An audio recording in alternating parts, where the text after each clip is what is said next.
Good morning, students. Today we will start with our new chapter, human reproduction. So, what is human reproduction? You all know.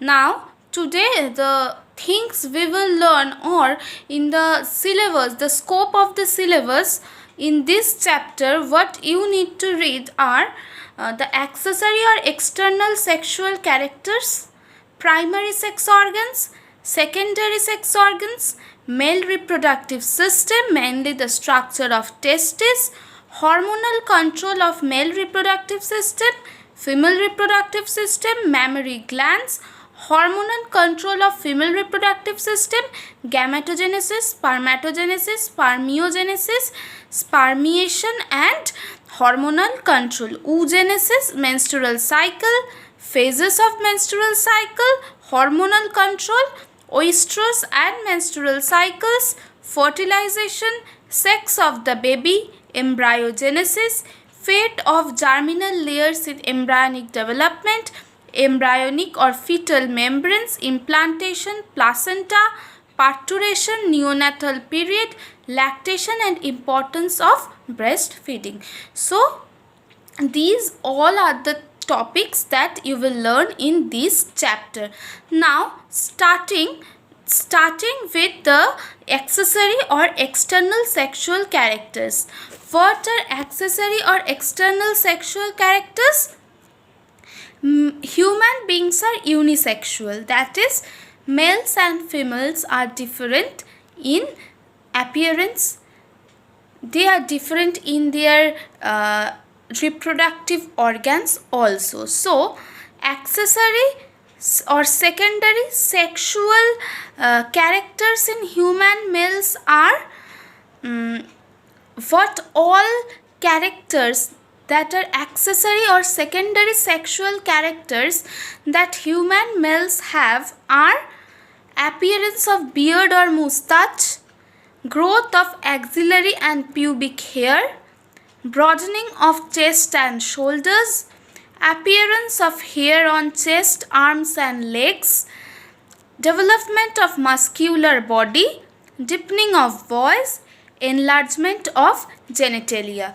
Means you will notice when a boy attains an age of 13 or 13 to 15 years, then their voice changes, they become more muscular. These are all the characters of secondary sexuality. Okay, or these are all secondary sexual characters. Now coming to accessory or secondary sexual characters in human females.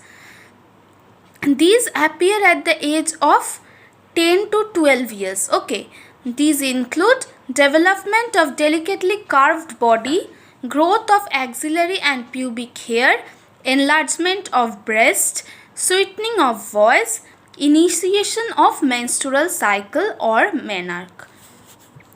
Now coming to human reproductive system organs.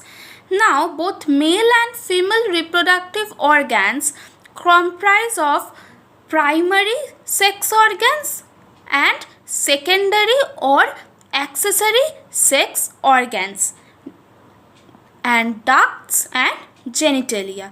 Now coming to primary sex organs. What are primary sex organs? The primary sex organs are the gonads. Now what are gonads? It is the testes in males which mainly produces the sperms, and it is the ovary in females, those which produce the eggs or the ovum.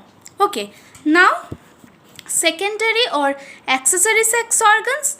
These organs which assist in reproduction but neither produce gametes nor secrete sex hormones are called secondary or accessory sex organs. Means like primary sex organs, what the primary sex organ do? The primary sex organs produce the gametes, that is the sperm and the ovum. They also produce some gonadotropins like FSH and LH, means these are the hormones. Okay, Secondary sex organs do not produce gametes, nor they produce any hormones. They just assist the primary sex organs, or they assist in the whole process of reproduction.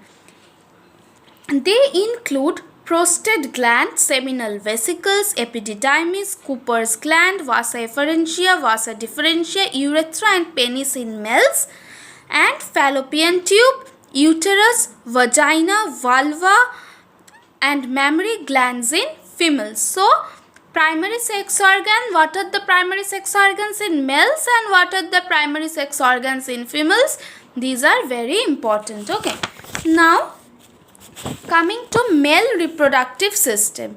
The male reproductive system is located in the pelvic region.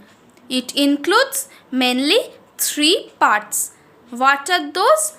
Primary reproductive organs means one pair of testes and their scrotal sacs. Number 2, accessory ducts. Those are retitestes, vasa efferentia, epididymis and vasa differentia. And number 3, accessory sex organs. Those are seminal vesicle, Cooper's gland, prostate gland, urethra and penis. Now, scrotum or scrotal sac. Scrotum, what is scrotum? Scrotum is a pouch-like loose fold of skin arising from the lower abdominal wall and hanging between the legs. Its dermis consists of a continuous layer of smooth muscle fibers called Dottor's tunica. Now, coming to testes. Now, in your book, that is in Virvala Rastogi, the microscopic anatomy of testes. This you have to learn by heart along with the figure LS of testes. The drawing and the whole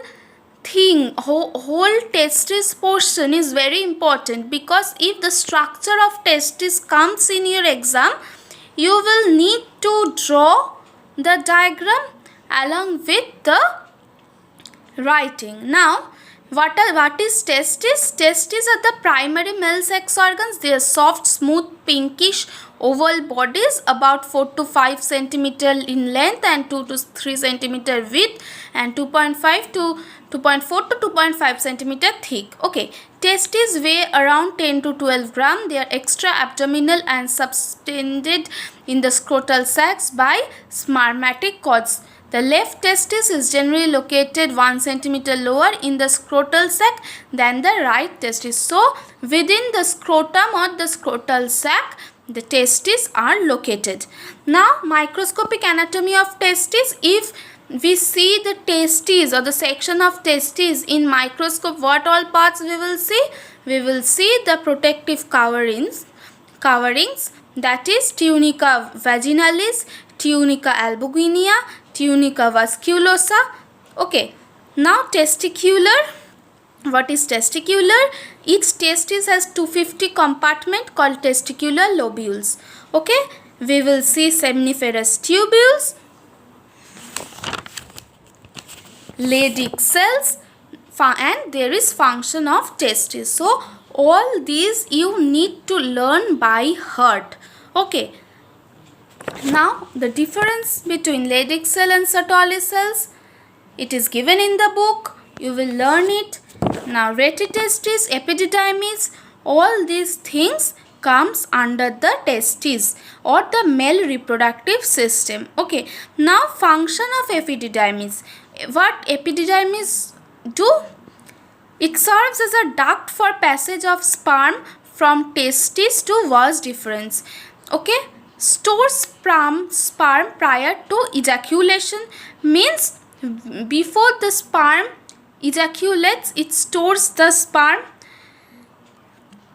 It also serves as a passage for the transfer of sperm from the testis to vas deferens.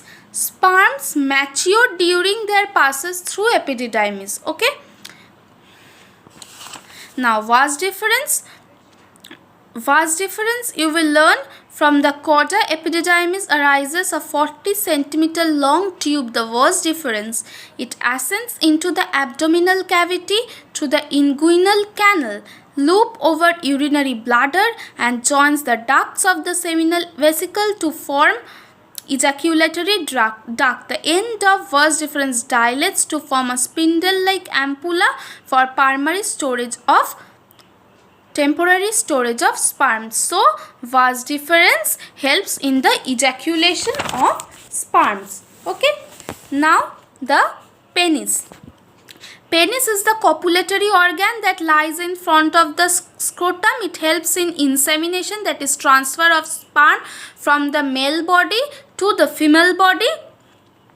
Now, it consists of several layers. It is 3 cylindrical columns of spongy erectile tissue. These are 2 dorsal corpora cavernosa and 1 ventral corpus spongiosum. Now, coming to accessory sex glands, you know those are seminal vesicles, prostate glands, Cowper's or bulbourethral glands. Now, semen. What is semen? Semen is a collection of secretions of seminal vesicles, prostate gland, Cooper's gland and spermatozoa from testes. About 3 to 4 milliliters semen is ejaculated from the penis through ejaculation. Mainly semen serves as a medium for the sperm. Means sperm swim, you know, the semen serves as a medium through which it can swim. Okay. Now, hormonal control of male reproductive system, there is nothing to explain in it, just go through it. Growth, maintenance and functions of secondary sex organs and accessory glands are under the control of testosterone secreted by the Leydig cells of testes. Growth, maintenance functions of the seminiferous tubules and Leydig cells are regulated by FSH and ICSH. Release of FSH and ICSH in turn is regulated by the release of hypothalamic gonadotropin releasing hormone from the hypothalamus. Now, onset of puberty in males. Puberty is the period when the reproductive organs become functional. It is mainly between the age of 13 to 16 in boys. At puberty, what changes occurs in the boys? Seminiferous tubules start producing sperm. Enlargement of scrotum and penis. Broadening of shoulder. I told you earlier that when a boy attains puberty, some changes occur. The secondary sexual characters begin to appear. Okay. Growth of hair on the body and face, deepening of voice and increase in height. So, today up to this much. Next class I will start with the female reproductive system. You have got 2 books, one NCERT and this Veerwala Rastogi.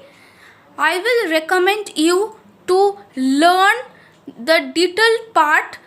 You read the NCERT book, but try to learn the in details from Veerwala Rastogi, because now you have a lot of time at home, and for writing answers you will need the help of this book, because in NCERT it is very short.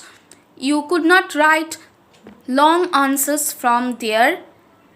Okay, so try to read the detailed part, that is the things that you need to know more from this book. Okay, thank you. Today up to this much, and if you have any doubt, please ask in the comment section.